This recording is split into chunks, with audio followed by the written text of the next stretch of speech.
आते हैं next topic. ये चैप्टर है, उसके अंदर बेसिकली 2 ही टॉपिक्स हैं। पहले हमने एंगल्स का देखा, अब हमारे पास है कि lines and angles, that is the name of this chapter. ये चैप्टर का नाम है। अब अगर 2 लाइन हमने देखा कि अगर 2 लाइन है एक ही प्लेन में है तो उनके बीच में 2 पॉसिबिलिटीज है, या तो ये पैरेलल है या तो इंटरसेक्टिंग है। अब हम 2 से ज्यादा लाइन की बात करेंगे। सो इफ 3 और मोर देन 3 लाइंस एक ही प्लेन में है तो उनके बीच में 3 पॉसिबिलिटीज एग्जिस्ट होगी। 1 2 नहीं, 3 पॉसिबिलिटी। वेरी फर्स्ट, सबसे पहला तो ये तीनों के तीनों लाइन जो है they are parallel to each other, L M and N।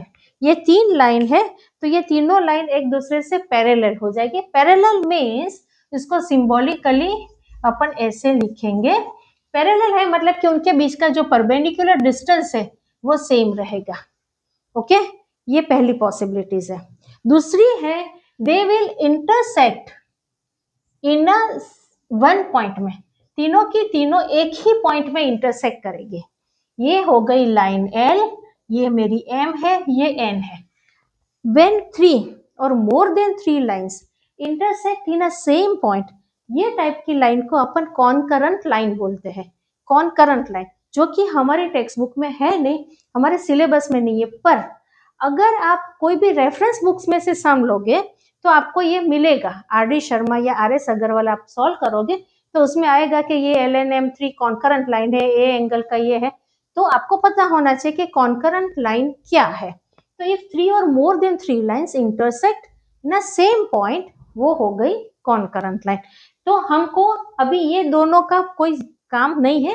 We will study the third possibility, जो कि थर्ड केस है, वो हम अभी स्टडी करने वाले हैं, जो कि है ट्रांसवर्सल, जो हम 7th स्टैंडर्ड में भी सीखे थे। तो ट्रांसवर्सल क्या है? तो अगर दिस 2 लाइंस को एक तीसरी लाइन 2 डिस्टिंक्ट पॉइंट में, 2 अलग अलग पॉइंट में, ये है मेरी लाइन L, ये M है और ये N है। ओके, तो ये जो है इसके ऊपर मेरे पॉइंट्स लिख देती हूँ A B, ये होगा C D, ये E F G and H। Okay, so ये जो मेरी L एंड M 2 लाइन को, ये लाइन N 2 अलग अलग पॉइंट F और G में इंटरसेक्ट करती है। It has to intersect in 2 distinct point, तो अलग अलग पॉइंट में करेंगे। तो this line N is a transversal to L and M। L transversal नहीं है बिकॉज ये खाली N को ही इंटरसेक्ट करती है, M को नहीं करती है। Okay, so N is a transversal to L and M। अब ये जो ट्रांसवर्सल है, दैट डजंट मीन कि ये दोनों लाइन को हमेशा पैरेलल ही होने चाहिए। ये पैरेलल नहीं भी हो सकते हैं, कुछ भी बट आपको मिल जाएगा। So this is what is a transversal. Okay, अब अपने थोड़े 7th स्टैंडर्ड में जाकर के, जो कि हम भूल ही गए होंगे, तो थोड़ा याद कर लेते हैं ट्रांसवर्सल के रूल्स। तो अगर ये 2 लाइन है और ये इसकी ट्रांसवर्सल है, कितने एंगल्स बने? Total 8 angles. We have 8 total angles. Okay, this is angle A, ये एंगल B, ये एंगल C, ये angle D। This is angle E F G and H। Total 8 angle बन गए। Yes, there are 8 angles. Okay, उसमें से A B G H, these are known as, ये दोनों line के बाहर है, सो एक्सटीरियर एंगल्स, वो हो गए एक्सटीरियर एंगल्स। और C D E F are known as interior angle, क्योंकि ये 2 लाइन के बीच में है, राइट। तो A B G H exterior angle, जो कि लाइन के बाहर है, C D E F interior angle. Okay, अब मैं यहाँ पर ऐसे, ये हो गया मेरा Z। ओके, तो ये एंगल C और ये एंगल E, ये मेरा Z हो गया। तो ये दोनों को अपन क्या बोलेंगे? ऑल्टरनेट इंटीरियर एंगल, क्योंकि ये इंटीरियर है, राइट। सो ये हो गई pair of alternate interior angle. The same way अगर मैं यहाँ से उल्टा Z बना लूं तो D और F, ये भी हो गई pair of alternate interior angle. Okay, तो अगर मेरे पास ऐसा सेट है तो I have 2 pairs of alternate interior angle. Okay, अगर if L is parallel to M, L is parallel to M तो ही, वरना नहीं। Okay, the interior alternate interior angle का मेजर सेम होता है। Okay, the measure of alternate interior angle same, जो कि अपन proof कर सकते हैं और करेंगे शायद इसमें है। ओके, अब आगे जाते हैं। राइट, अब मैं यहाँ पर, ये मेरी ट्रांसवर्सल है, ये मेरी 2 ओरिजिनल लाइन है, तो ये एंगल ए और ये एंगल ई। यहीं पर मैं नीचे उतरी तो ये बोलेंगे corresponding angles, pair of corresponding angles. तो ये बी और ये एफ भी पेयर ऑफ कॉरेस्पॉन्डिंग एंगल्स। ये एंगल बी और एच, ये दोनों लाइन से नीचे आ गई। ट्रांसवर्सल के सेम साइड पर मुझे रहना है। अगर लाइन के ऊपर वाला लिया यहाँ पर, तो यहाँ पर भी ऊपर वाला लिया, यहाँ पर लाइन के नीचे वाला लिया तो यहाँ पर भी नीचे वाला लिया, सिंपल है। यहाँ पर ये सी और जी, ये हो गए pair of corresponding angles. So मेरे पास 4 पेयर्स ऑफ कॉरेस्पॉन्डिंग एंगल्स मिलेंगे। Again L is parallel to M, तो कॉरेस्पॉन्डिंग एंगल्स कॉन्ग्रुएंट होंगे, मतलब कि उनका मेजर सेम होगा।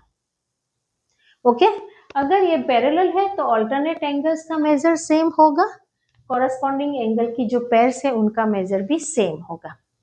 तीसरा हम पढ़े थे, अब हमने भी देखा C D G and F, this are interior angles.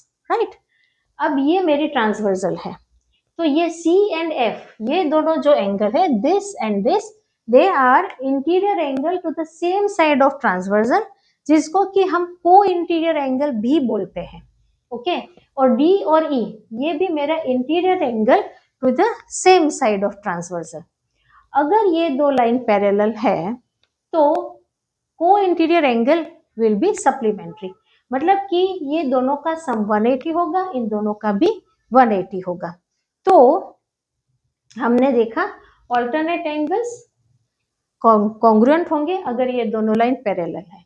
अब उसका कन्वर्स, कि अगर मेरे को if I need to proof 2 lines parallel, मुझे 2 लाइन को पैरेलल प्रूफ करना है, तो मुझे क्या करना पड़ेगा, तो इधर 1 pair of alternate angles congruent है तो मैं बोल सकती हूँ ये दोनों लाइन पैरेलल है, और 1 pair of corresponding angles congruent है तो भी बोल सकती हूँ I can prove that this 2 lines are parallel, और 1 pair of interior angle to the same side of transversal supplementary है तो भी I can proof that this 2 line are parallel. So कोई भी 2 लाइन अगर मेरे पास ट्रांसवर्सल है तो उनको पैरेलल प्रूफ करने के लिए मुझे कन्वर्स जाना है। ओके, अगर पैरेलल दिया हुआ है तो ये दोनों सेम हो जाएंगे। ये जो सारी चीजें मैंने अभी आपको बताई वो हम 7th स्टैंडर्ड में बहुत अच्छे से सीख करके आए हैं, बहुत सारे ट्राइडिस भी थे उसके अंदर और बहुत कुछ था। राइट, तो ये हमने सीखा हुआ है। अब हम आई होप आपको समझ में आ गया होगा कि भाई ये चीजें। तो अभी हम आगे के एग्जाम्पल्स के ऊपर जाते हैं, दैट इज एग्जाम्पल नंबर 4। हम टेक्स्ट बुक के सारे एग्जाम्पल्स लेते हैं, थ्योरम्स लेते हैं और उसकी एक्सरसाइज भी डिस्कस करते हैं। तो हम पहुंच गए एग्जाम्पल 4 के ऊपर। टेक्स्ट बुक के सारे एग्जाम्पल्स बहुत इंपॉर्टेंट है आपको। अगर आपको क्विक रिवीजन करना है एग्जाम के अगले टाइम पर, तो अगर आप एक्सरसाइज नहीं कर पाओगे तो एग्जाम्पल्स भी आप देख लोगे तो भी आपको बहुत सारा, मतलब कि 40% मेनी टाइम्स वो लोग एग्जाम्पल्स पूछ लेते हैं। ओके, अब यहाँ पर figure PQ is parallel to RS।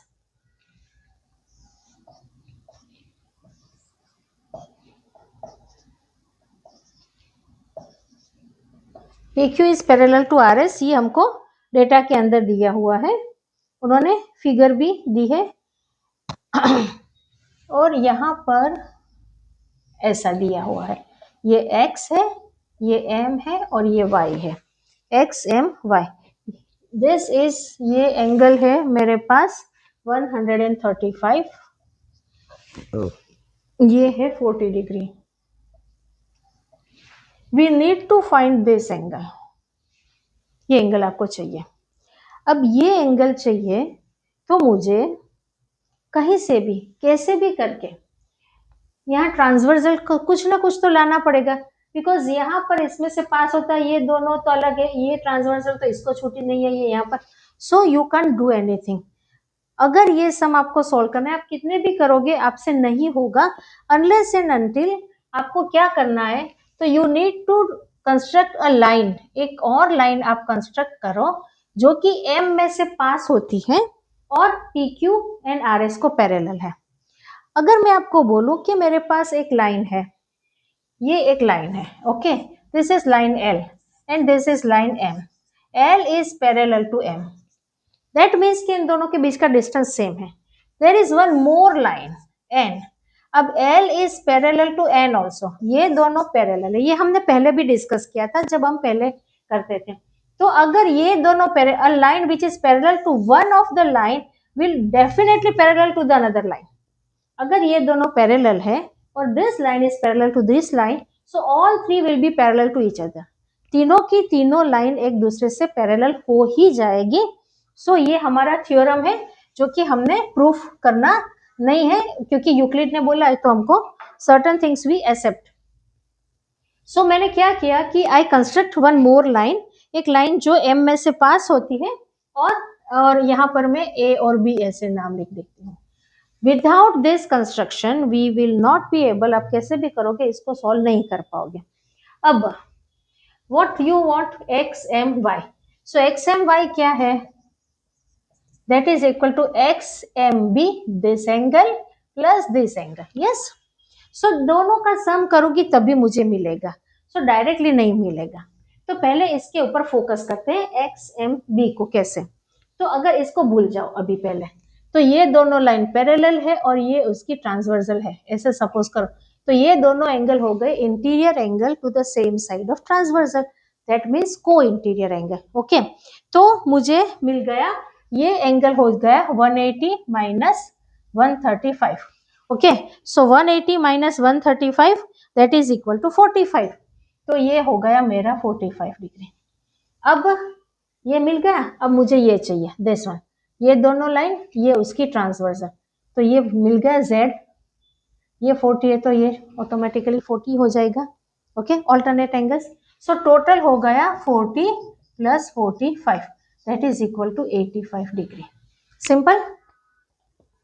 अगर आपको एग्जाम में पूछेंगे, ये तो इलस्ट्रेशन है उन्होंने सॉल्व करके दिया है, तो हमने ये लाइन, बट आपको अब ये याद रखना है कि इस टाइप का सम आए तो विदाउट कंस्ट्रक्टिंग दिस लाइन आप इस सम को सॉल्व नहीं कर सकते हो, तो आपको ये लाइन कंस्ट्रक्ट करनी ही है, तभी आपके पिक्चर में ट्रांसवर्सल आएगी, वरना नहीं आएगी। Okay, now let us move to the example 5।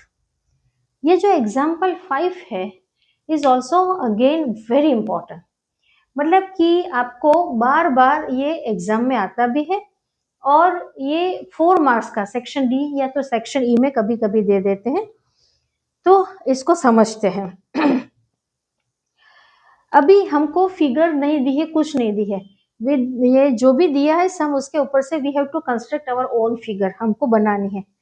A transversal intersect two lines such that bisector of a pair of corresponding angles are parallel, then prove that two lines are parallel, okay.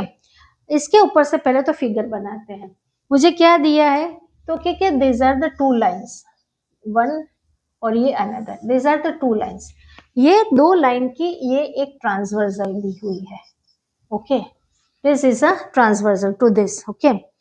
ये हमको ये P Q R S, और यहाँ पर अपन नाम दे देते हैं A B C and D, okay. ये अब बोले कि बाइसेक्टर, एंगल बाइसेक्टर का मतलब क्या हुआ, अगर मेरे पास ये 60 डिग्री का एंगल है तो उसका बाइसेक्टर ये होगा, तो ये 30-30 हो जाएगा, राइट।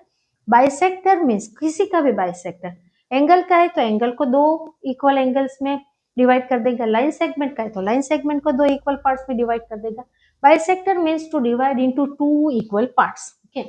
तो ये corresponding angles, angle A B Q corresponding है, ओके। तो कॉरस्पॉन्डिंग एंगल का एंगल बाइसेक्टर, तो let us construct this, okay. और इस ये भी कॉरस्पॉन्डिंग है उसकी पेयर का, ये एक बाइसेक्टर हो गया, ओके। तो इसको BE एंड यहाँ पर CGE, ओके, ये हमने नाम दे दिया। So BE and CG are angle bisector. Angle bisector का मतलब क्या हो गया कि angle ABE is equal to QBE। मतलब कि अगर मेरे पास ये एंगल A है तो ये भी A हो जाएगा, और ये एंगल B है तो ये भी B हो जाएगा, तभी उसको एंगल बाइसेक्टर बोलेंगे। इतना इंफॉर्मेशन हमको दिया हुआ है डेटा में, ओके। अब हमको ये बोला है कि ये जो एंगल बाइसेक्टर है pair of corresponding are parallel, ये दोनों पैरेलल है। तो अब मैं मेरा जो डेटा लिखती हूँ जो कि गिवन है, मुझे गिवन में I will make the figure like this, and मुझे दिया है कि BE is parallel to CG। BE और CG ये दोनों पैरेलल है। मुझे प्रूफ क्या करना है, तो मुझे प्रूफ करना है PQ, line PQ is parallel to line RS। ये दोनों लाइन को पैरेलल प्रूफ करना है, और हमको दिया हुआ है ये दोनों लाइंस पैरेलल है, ओके। ओके, फिर से क्या प्रूफ करना है, this is parallel to this, right. अब ये कोई भी दो लाइन को पैरेलल प्रूफ करना है, फिर से सोचते हैं, हमने अभी देखा, क्या करूं मैं, इधर one pair of corresponding angle को कॉन्ग्रुएंट प्रूफ कर दूं तो हो जाएगा, या तो ऑल्टरनेट इंटीरियर एंगल्स को कॉन्ग्रुएंट प्रूफ करूं। अब यहाँ पर ऑल्टरनेट इंटीरियर एंगल्स कहीं पर भी डेटा में नहीं है, मेरे को डेटा में दिया है कॉरस्पॉन्डिंग एंगल का एंगल बाइसेक्टर, तो मैं उसी को पकड़ती हूँ, ओके। तो मेरे दिमाग में मुझे क्या रखना है, मुझे क्या प्रूफ करना है बेसिकली, तो कि ये दोनों लाइन पैरेलल हो जाए, तो मुझे प्रूफ करना है angle ABQ is equal to angle BCS। मतलब कि मुझे ये प्रूफ करना है कि ये पूरा एंगल और ये पूरा एंगल कॉन्ग्रुएंट है, ये दोनों हो जाएंगे कॉरस्पॉन्डिंग पेयर ऑफ एंगल्स। अगर ये दोनों कॉन्ग्रुएंट है तो ही ये दोनों लाइन पैरेलल हो जाएगी, ये इसकी ट्रांसवर्स है, ओके। तो ये मुझे कैसे भी करके प्रूफ करना है, राइट। अब इसको प्रूफ करने के लिए अपन क्या करें, हमको क्या दिया है उसके ऊपर देखना, कोई डरने की वाली बात तो है नहीं। हमको दिया है कि ये लाइन और ये दोनों पैरेलल है। अगर ये दोनों पैरेलल है और ये इसकी ट्रांसवर्सल है, तो अपन देखें कि ये हो गया दिस, ये एंगल और ये एंगल, ये हो गया मेरे पास corresponding pair of corresponding angle. आप यहाँ से आए, ये वाला नीचे वाला एंगल लिया, ये वाला नीचे वाला है, थोड़ा टेढ़ा है बस, और कुछ नहीं है इसमें। तो ये मुझे मिल गया, if BRE is parallel to CG then angle A is equal to angle B। कैसे लिखूंगी मैं, पेयर ऑफ कॉरस्पॉन्डिंग एंगल, यहाँ पर लिखना है corresponding angle, okay, pair of corresponding angle. तो ये दोनों पैरेलल हो, मुझे कॉन्ग्रुएंट हो गए, A is equal to B, okay. So A क्या है, तो angle EBQ is equal to angle GCS, but EBQ is equal to 2 times the ABQ, ये तो 2 times the angle A is equal to 2 times the angle B। तो इसका मतलब क्या हो गया कि 2 टाइम्स द एंगल A मतलब कि एंगल दिस वन एंगल, और 2 टाइम्स द एंगल B मतलब कि ये एंगल, मतलब कि angle ABQ is equal to angle BCS। So that means we can say one pair of corresponding angle is congruent, तो ये दोनों लाइन पैरेलल है। ये हमको प्रूफ हुआ, okay. I hope you get it right, आपको ये समझ में आ गया होगा। ये लास्ट एग्जाम्पल है, एग्जाम्पल 6, उसके बाद में 6.2 एक्सरसाइज है, तो एग्जाम्पल 6 ले लेते हैं। एग्जाम्पल 6 जो भी है, ये भी बार बार बहुत बार मैंने देखा हुआ है कि आपकी जो पीरियोडिक टेस्ट होती है उसमें, फिर एनुअल्स में बहुत बार बार ये लोग पूछते रहते हैं, उनको ये वाला सम पता नहीं क्यों बहुत ज्यादा पसंद है टीचर्स लोगों को, ओके। यहाँ पर है A B ये सब लाइन है, हाँ, okay, A B C D, this is C, this is D, E, okay, E, okay, ये है वाई, यहाँ पर डी लिख देते ऊपर, ओके, और ये है एक्स जो कि मुझे फाइंड करना है, और तीसरा है यहाँ पर दिस एंगल इज 55 डिग्री, ये मुझे दिया हुआ है, ये 90 डिग्री है, ये 90 डिग्री की साइन है, ओके, और ये है angle Z। We need to find X Y Z with this much information. सबसे इजी है, देखो बेटा, एक्स और वाई को देख करके ये तीनों लाइन पैरेलल है, तो ये एक्स और वाई देख करके ही पता चलेगा कि they are forming pair of corresponding angle, तो जो मेजर एक्स का होगा वही वाई का होगा, ओके। अब दोनों में से कोई भी अभी तो पता नहीं है, बट ढूंढ लेंगे उनको भी, ओके।